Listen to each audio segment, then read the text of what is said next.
Hey folks, this is Jake Davis with On the Fly Review for you, and today I'm talking about Shadow in the Cloud, released last weekend, making it the first theatrical release of the new year. This movie's directed by Roseanne Liang, written by Matt Landis, starring Chloe Grace Moretz and Nick Robinson and Callan Mulvey from Dawn of Justice. This is trash. The whole setup here is that it's World War II, and she has important documents that she has to transfer, and she's catching a ride on this fighter jet called the Fool's Errand. 7-man crew, and she's just, she's tail gunning. Not tail gunning, she's tailgating. She's sitting in the tail gun, but, she's doesn't use it till the end of the movie. Anyhow, the men are very rapey, of course, because it's a modern movie. And I'm gonna give you spoilers here for this whole movie because I don't want you to see it. Your time is more precious.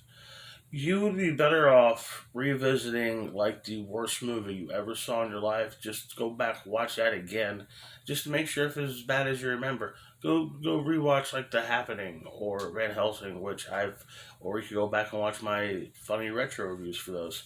Anyhow, this movie's trash. Yeah. So it turns out there's a gremlin on the plane trying to sabotage it, which was easily the best thing about the movie. I got into it then. It's like, oh, cool, we're gonna have a monster. This just got better. And then it's revealed that the package isn't some kind of special document. It's her baby, her and a guy who's on the plane's illegitimate child because she had the baby while having an affair with her husband with this guy, and it's their kid. It's I think, as I said to my wife, because my first thought when I heard the crying, wouldn't it have been so much cooler if it was a baby gremlin. You know what I mean? If that's what's been going on in the World War II. All this sabotage and attacking is because these gremlins have been attacking the U.S. Air Force shit because the Army got one of their young. I think that would have been a more interesting payoff than just this baby. And I mean, come on. There's a monster trying to attack it, and eat it, and steal it. There's Japanese fighter jets shooting all over, coming from all sides, trying to kill them.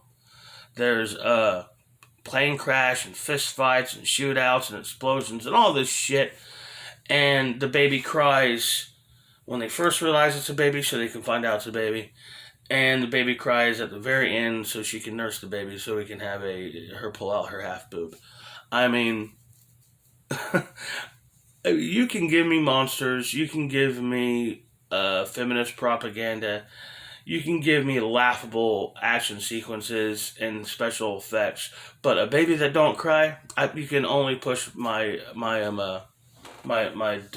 extension of disbelief so far.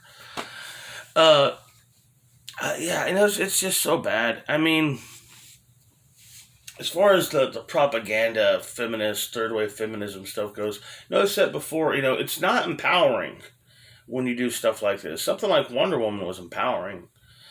Something like what was the film? Aliens. Oh, so empowering.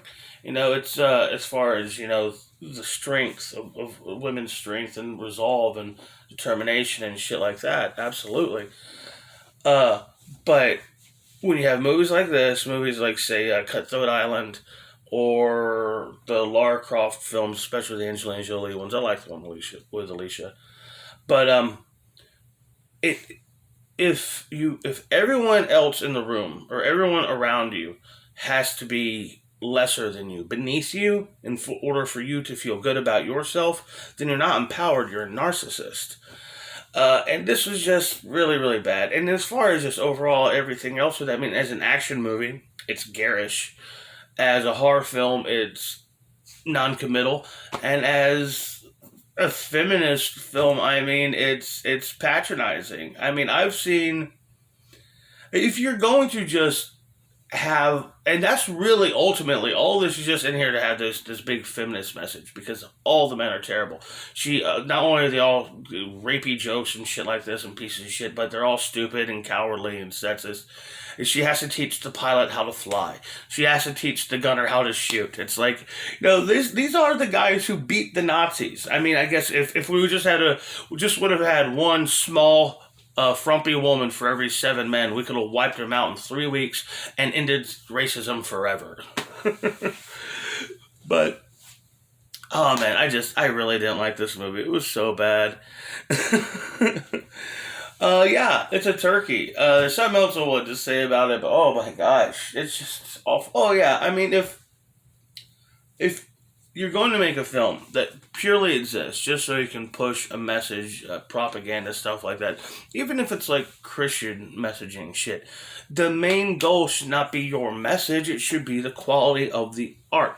So if you're going to shove an ideology, down someone's throat, give them quality art to kind of encompass it with. And this, sir, is no Steinbeck.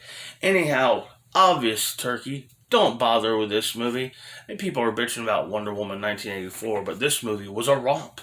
Anyhow, I hope y'all enjoyed this review. Please like, share, comment, subscribe, and watch all of my other stuff. Almost 400 videos on this channel now. Lots to do. Maybe I should start using some editing equipment. Anyhow, I'm Jake Davis, and I'll catch you on the fly.